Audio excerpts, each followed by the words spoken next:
At dito sa bawat letra ng aking naisulat, bubuksan ko lang isipan nyo upang kayo'y mamulat na ang pagiging marino ay hindi basta-basta.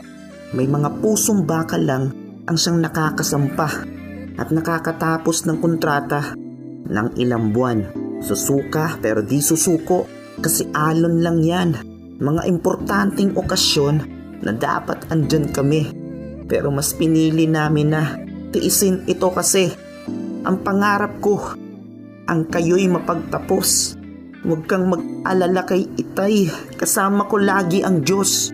At kami ginagabayan lagi sa aming paglalayag.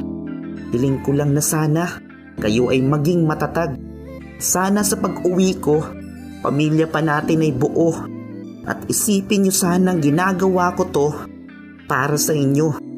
At walang makakatumbas sa pagmamahal ng mga marino.